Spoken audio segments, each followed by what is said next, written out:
Vào ngày 19 tháng 10 năm 2024, chỉ 30 phút trước khi siêu thị đóng cửa, một phát hiện kinh hoàng đã làm rúng động siêu thị Walmart trên đường Mumford, Halifax, Nova Scotia. Máu rỉ ra từ cánh cửa của một lò nướng bánh mì công nghiệp. Ngay lập tức, một cuộc gọi khẩn cấp được chuyển đến tổng đài 255 yêu cầu đội cứu hộ kỹ thuật có mặt gấp. Nội dung cuộc gọi cho biết một nữ nhân viên bị mắc kẹt bên trong lò nướng ở khu vực làm bánh và lò vẫn đang hoạt động. Nạn nhân được xác định là Gursimran Kaur, một nữ nhân viên 19 tuổi. Dù đã được giải cứu, nhưng mọi nỗ lực cứu chữa đều bất thành. Cô gái trẻ đã không qua khỏi vì bỏng quá nặng. Ban đầu, vụ việc được xem là một tai nạn thương tâm. Thế nhưng, quá trình điều tra nhanh chóng hé lộ những dấu hiệu bất thường, gợi mở một kịch bản đen tối hơn nhiều. Các bạn đang theo dõi kênh Văn Tùng Siêu Kỳ Án. Trong video hôm nay, chúng ta sẽ cùng nhau phân tích những chi tiết đầy bí ẩn xung quanh vụ việc này. Trước khi bắt đầu, đừng quên nhấn like và subscribe để không bỏ lỡ những video tiếp theo. Cảm ơn các bạn đã theo dõi. Cho đến đây, vẫn chưa có lời giải thích chính thức về cách Gursimran Kaur rơi vào tình huống bi thảm này.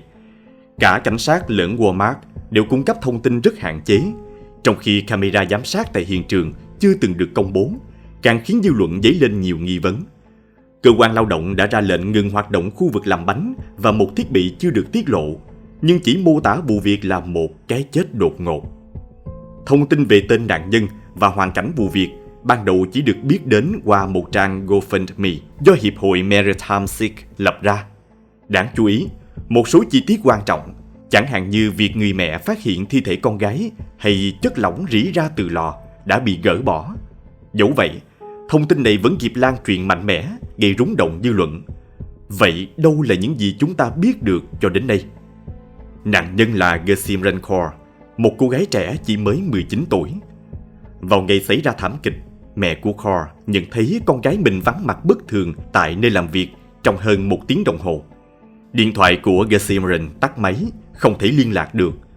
Một đồng nghiệp phát hiện ra dấu hiệu rò rỉ từ lò nướng bánh công nghiệp. Và khi lực lượng cứu hộ đến nơi, Gursimran đã tử vong bên trong. Chính mẹ cô là người đã tìm thấy thi thể con gái. Từ đó đến nay, nỗi đau mất mát vẫn hằn sâu trong lòng gia đình và bạn bè. Gursimran Kaur được nhớ đến như một cô gái trẻ trung xinh đẹp, đầy hoài bão, đã cùng mẹ rời Anh đến Canada lập nghiệp. Hai mẹ con, người gốc Ấn Độ, đã làm việc tại Walmart trên đường Mumford được 2 năm, cho đến ngày định mệnh ấy.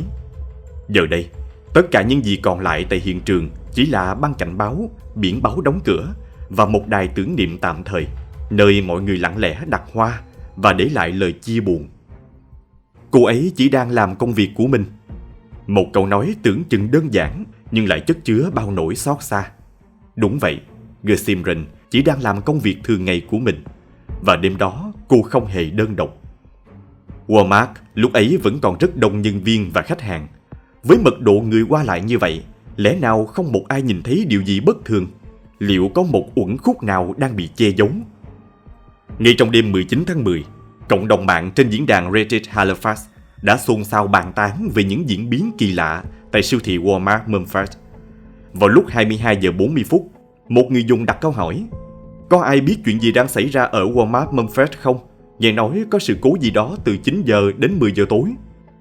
Một người khác nhanh chóng đáp lại: tôi thật sự hy vọng điều này không đúng, nhưng thật không may, có người nói họ đã nghe qua máy quét tần số cảnh sát rằng có một người bị nhốt trong lò nướng bánh mì công nghiệp khi nó đang hoạt động. Ngay lập tức, dư luận trên mạng xã hội, đặc biệt là trên Reddit Halifax, trở nên sôi sục. Nhiều người tự nhận là nhân chứng tại hiện trường đã chia sẻ những quan sát đáng chú ý. Một điểm chung trong các lời kể là việc Walmart dường như không phản ứng kịp thời với mức độ nghiêm trọng của sự việc. Khách hàng vẫn được phép vào siêu thị cùng lúc với xe cứu hỏa và xe cấp cứu, và việc sơ tán dường như diễn ra khá chậm trễ. Một nhân chứng mô tả bầu không khí ở lối đi khu vực thực phẩm là kỳ lạ, một sự yên tĩnh đến đáng ngờ giữa tình huống hỗn loạn. Nhưng điều đáng ngờ nhất chính là hoàn cảnh dẫn đến cái chết của Gursimran. Liệu đây có thực sự chỉ là một tai nạn thương tâm? Cộng đồng mạng, đặc biệt là những người có chuyên môn về lò nướng công nghiệp, tỏ ra hoài nghi. Theo các thợ làm bánh chuyên nghiệp, cơ chế hoạt động của những thiết bị này gần như loại trừ khả năng một người có thể vô tình tự nhốt mình bên trong. Và đây là manh mối quan trọng nhất. mẫu lò nướng Buster MFG được cho là loại lò sử dụng tại Walmart, có cơ chế đóng cửa đặc biệt. Một video minh họa cho thấy rằng để đóng cửa lò cần một lực tác động đáng kể. Không thể nào cô gái này tự nhốt mình khi đang vệ sinh lò. Người thực hiện video khẳng định, không chỉ đơn giản là đóng lại, cánh cửa phải được đóng mạnh và có chủ ý. Thông tin này càng gây chấn động khi đối chiếu với báo cáo ban đầu rằng Gesimren bị mắc kẹt bên trong. Không chỉ đơn thuần là bị cửa lò đóng lại. Điều này khiến giả thuyết tai nạn trở nên càng khó tin hơn. Một video hướng dẫn sử dụng loại lò nướng tương tự còn cho thấy một chi tiết quan trọng, một nút nhả khẩn cấp. Để tôi chỉ cho bạn, chỉ cần nhấn vào đây, cửa sẽ bật mở ngay lập tức. Ý kiến của tôi, không đời nào cô ấy tự làm điều đó. Nhưng rồi, một thông tin chấn động xuất hiện. Đài truyền hình CBC News đã bác bỏ hoàn toàn giả thuyết này. Lò nướng tại Walmart trên đường Mumford không hề được trang bị nút khẩn cấp. Điều này đã làm dấy lên nhiều câu hỏi chưa có lời giải. Một số người tự nhận là nhân viên Walmart khẳng định không có lý do gì để một nhân viên phải vào bên trong lò nướng, kể cả khi vệ sinh. Bạn sẽ không bao giờ bước vào trong khi nó đang bật. Tôi thường tắt lò và để cửa mở ít nhất 1 giờ trước khi bắt đầu vệ sinh. Cánh cửa cũng rất nặng, bạn phải đẩy mạnh vào mới có thể khóa được. Lời kể này càng củng cố nghi vấn rằng cái chết của Gesimren không đơn thuần là một tai nạn. Và đây là một câu hỏi lớn. Tại sao không có bất kỳ đoạn phim nào từ hệ thống camera giám sát?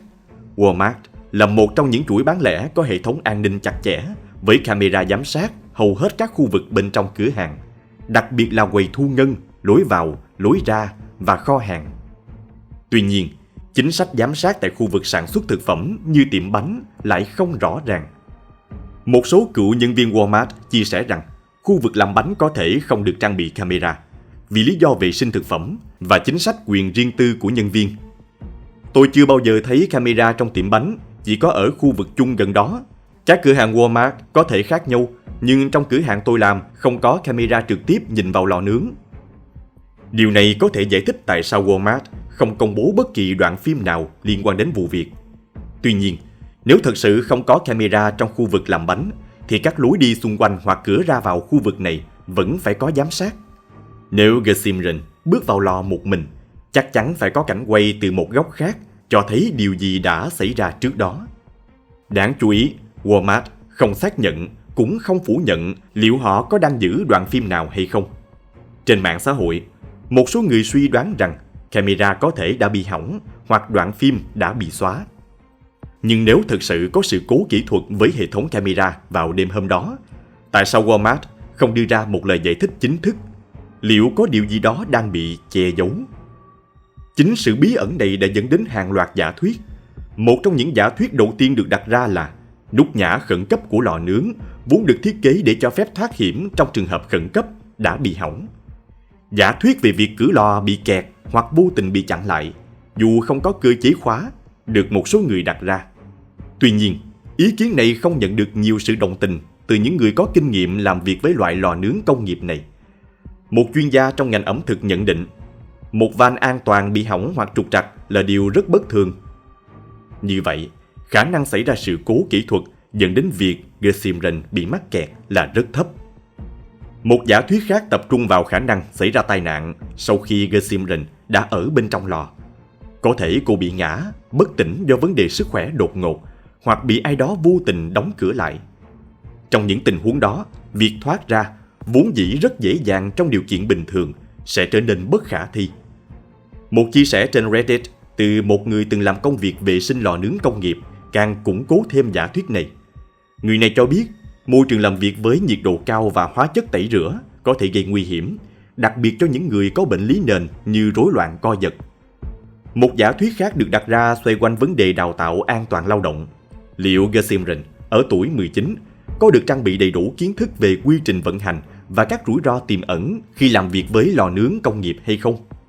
Việc thiếu thông tin về cơ chế khóa cửa hoặc hướng dẫn xử lý tình huống khẩn cấp có thể đã khiến cô hoảng loạn và mất khả năng phán đoán, dẫn đến hậu quả bi thảm. Giả thuyết này được củng cố bởi một chi tiết quan trọng. Việc Gesimren được tìm thấy bên trong lò nướng. Theo quy trình vệ sinh tiêu chuẩn tại nhiều tiệm bánh, bao gồm cả Walmart, Lò nướng cần phải được ngắt điện và chỉ được vệ sinh từ bên ngoài. Tuy nhiên, một cựu nhân viên Walmart Mumford lại chia sẻ một quy trình khác đáng lo ngại hơn. Khi bạn phải bước vào bên trong lò nướng để vệ sinh nó, thật đáng sợ. Lời kể này, cùng với những câu chuyện về việc nhân viên đứng trong hoặc gần lò nướng để sưởi ấm trong những ngày lạnh, dấy lên nghi vấn về sự lỏng lẻo trong quản lý an toàn lao động tại cửa hàng này. Liệu sự thiếu trách nhiệm của ban quản lý có phải là nguyên nhân gián tiếp dẫn đến cái chết của Gersimren? Nếu loại trừ khả năng tai nạn và thiếu sót trong đào tạo, câu hỏi đặt ra là điều gì thực sự đã xảy ra? Một số ý kiến cho rằng Gersimren có thể đã bị mắc kẹt do một sự cố kỹ thuật hoặc mất ý thức bên trong lò nướng. Tuy nhiên, những người có kinh nghiệm làm việc với loại thiết bị này khẳng định rằng việc một nhân viên bị nhốt mà không thể thoát ra là rất khó xảy ra. Các nhân viên Walmart, cả cũ và hiện tại, khi phân tích thông tin được công bố, đều nhận thấy một điểm chung đáng lo ngại. Gersimren không thể tự nhốt mình trong tình huống đó. Lò nướng chỉ có thể được bật từ bảng điều khiển bên ngoài. Một nhân viên cũ chia sẻ, ngay cả khi lò đang bật, bạn mở cửa ra, nó sẽ tắt ngay lập tức và phải nhấn nút để khởi động lại. Tôi đã kích hoạt lò nướng này rất nhiều lần vào ca đêm. Điều này đặt ra câu hỏi, ai đã khởi động nó? Trong bối cảnh vụ việc vẫn chưa có lời giải thích rõ ràng, nhiều giả thuyết tiếp tục được đặt ra, trong đó có cả nghi vấn về hành vi phạm tội. Tuy nhiên hiện tại, chưa có bất kỳ bằng chứng nào xác nhận đây là một vụ án mạng, và cảnh sát cũng chưa công bố danh sách nghi phạm hay người có liên quan. Điều duy nhất được xác định là mẹ của Gersimren là người đầu tiên phát hiện ra thi thể con gái. Theo Hiệp hội Maritime Sick, bà đang chịu cú sốc tâm lý nặng nề và chưa sẵn sàng để trả lời bất kỳ câu hỏi nào từ phía cơ quan điều tra. Trong một tuyên bố, tổ chức này khẳng định gia đình Gersimren mong muốn vụ việc được làm sáng tỏ và kêu gọi công lý. Một góc nhìn khác xuất hiện từ một video TikTok hiện đã bị xóa của một người tự xưng là cựu nhân viên Walmart. Trong video, người này tố cáo hàng loạt hành vi thiếu chuyên nghiệp tại cửa hàng. Trong số đó, đáng chú ý nhất là vấn đề liên quan đến lò nướng bánh mì. Theo lời Sophia, một cựu nhân viên, lò nướng này thường xuyên gặp sự cố về nhiệt độ nhưng không được ban quản lý quan tâm xử lý. Đôi khi nó sẽ tự động thay đổi nhiệt độ và làm cháy bánh mì bên trong. Nếu đúng như vậy, một sự cố nhiệt độ đột ngột hoàn toàn có thể khiến Gersimren bị sốc nhiệt, ngất xỉu hoặc mất khả năng tự thoát ra ngoài. Cáo buộc này nếu được xác thực sẽ đặt ra câu hỏi nghiêm túc về trách nhiệm của ban quản lý Walmart trong việc đảm bảo an toàn cho nhân viên. Đáng lo ngại hơn, đây dường như không phải là lần đầu tiên vấn đề an toàn lao động bị xem nhẹ tại cửa hàng Walmart Mumford. Trên diễn đàn Reddit, một người dùng khác tự nhận là cựu nhân viên đã chia sẻ một sự việc tương tự xảy ra nhiều năm trước. Một nhân viên bị mắc kẹt trong tủ đông, nhưng người quản lý lại không biết cách xử lý tình huống khẩn cấp. Một số người quản lý tại cửa hàng này là những kẻ ngốc tuyệt đối và không coi trọng vấn đề an toàn, và cửa hàng này hiện đang rất lộn xộn, vì vậy tôi chắc chắn rằng bây giờ nó còn tệ hơn trước. Lời tố cáo này cho thấy một bức tranh đáng quan ngại về văn hóa an toàn lao động tại Walmart Mumford. Những lời chỉ trích không chỉ nhắm vào cửa hàng cụ thể này, mà còn hướng đến cả tập đoàn Walmart. Nếu những cáo buộc về việc bỏ bê bảo trì thiết bị và thiếu đào tạo an toàn lao động được chứng minh là đúng sự thật, đây sẽ là một bằng chứng cho thấy một mô hình đáng báo động về sự xem nhẹ an toàn của nhân viên, không chỉ ở một cửa hàng riêng lẻ mà có thể lan rộng trong toàn bộ hệ thống của Walmart. Walmart đã nhanh chóng đưa ra thông cáo báo chí bày tỏ sự tiếc thương, thông báo đóng cửa tạm thời chi nhánh Halifax và cung cấp dịch vụ tư vấn tâm lý cho nhân viên. Tuy nhiên, phản ứng này bị nhiều người đánh giá là chưa đủ trước một thảm kịch quá lớn. Đáng chú ý, Hiệp hội Maritime Sick chứ không phải Walmart mới là bên chủ động hỗ trợ gia đình Gersimren trên mọi phương diện. Từ chi phí sinh hoạt, hỗ trợ tâm lý, đến việc xin thị thực khẩn cấp cho cha và em trai cô từ Ấn Độ sang Canada, tất cả đều do Hiệp hội Sick đảm nhiệm. Khi được CTV hỏi về kế hoạch hỗ trợ gia đình nạn nhân, giám đốc điều hành Walmart đã từ chối trả lời trực tiếp và chuyển câu hỏi sang bộ phận quan hệ công chúng. Tuy nhiên, bộ phận này cũng không cung cấp bất kỳ thông tin cụ thể nào. Dù Hiệp hội Sick sau đó xác nhận rằng Walmart đã gửi hỗ trợ tài chính, nhưng số tiền cụ thể vẫn chưa được tiết lộ. Tuy nhiên, vấn đề quan trọng hơn cả tiền bạc chính là sự thật về cái chết của Gethsemane vẫn chưa được làm sáng tỏ. Theo Hiệp hội Sikh, gia đình nạn nhân vẫn chưa nhận được đầy đủ thông tin từ cơ quan điều tra. Điều gì khiến vụ việc này trở nên phức tạp và kéo dài như vậy? Cơ quan thực thi pháp luật Halifax cho biết họ đang phối hợp với Cơ quan An toàn và Sức khỏe nghề nghiệp, Dịch vụ Giám định Y khoa Nova Scotia và các cơ quan liên quan khác để xác định nguyên nhân cái chết của Gethsemane. Tuy nhiên, do tính chất phức tạp của vụ việc, các nhà chức trách cảnh báo rằng có thể phải mất một thời gian dài nữa trước khi sự thật được phơi bày. Sự chậm trễ này càng làm gia tăng nỗi đau và sự bức xúc của gia đình nạn nhân, cũng như sự quan tâm của dư luận.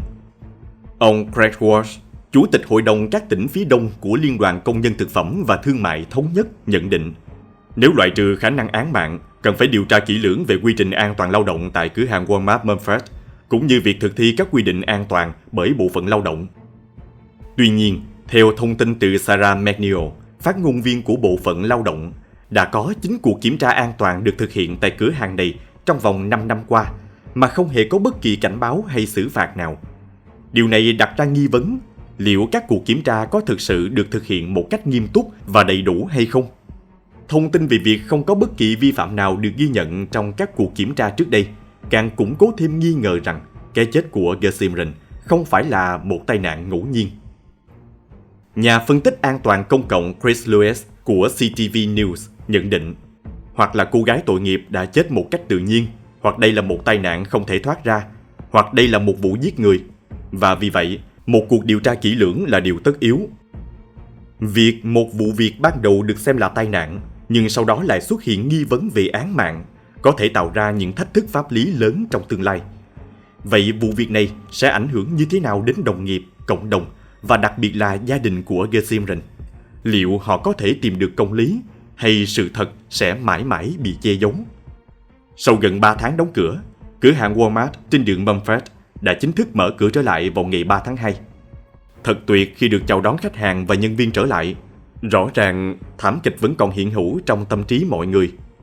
Đây là lời chia sẻ của ông Nick Ritchie, đại diện truyền thông của Walmart Canada, với CBC News.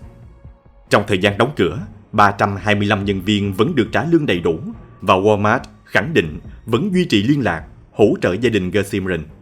Tuy nhiên, một quyết định đáng chú ý đã được Walmart đưa ra. Họ đã dỡ bỏ hoàn toàn lò nướng bánh mì khỏi cửa hàng.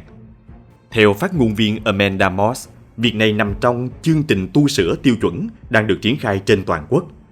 Nhưng thời điểm đưa ra quyết định này, ngay sau khi cảnh sát cho phép mở cửa trở lại và lệnh ngừng hoạt động được dỡ bỏ, khiến nhiều người không khỏi liên tưởng đến thảm kịch của Gethsemane. Trong khi chờ đợi kết quả điều tra chính thức, người dân Halifax vẫn không ngừng tưởng nhớ Gethsemane Kaur. Kể từ khi cô ra đi, hàng trăm người đã tập trung trước cửa hàng Walmart trên đường Mumford để tham gia buổi thắp nến tưởng niệm. Đối với những người thân quen, Gethsemane mãi mãi là một cô gái tốt bụng, lạc quan, với bao ước mơ và hoài bão còn dang dở. Vụ án Gethsemane Kaur vẫn còn là một ẩn số với nhiều uẩn khúc chưa có lời giải đáp. Các bạn nghĩ sao về những giả thuyết đã được phân tích trong video này? Liệu còn những yếu tố nào bị bỏ sót? Hãy chia sẻ quan điểm và suy nghĩ của bạn trong phần bình luận bên dưới. Đừng quên nhấn nút like và subscribe kênh Văn Tùng Siêu Kỳ Án để theo dõi những thông tin cập nhật mới nhất về vụ án cũng như nhiều vụ án bí ẩn khác. Xin cảm ơn các bạn rất nhiều.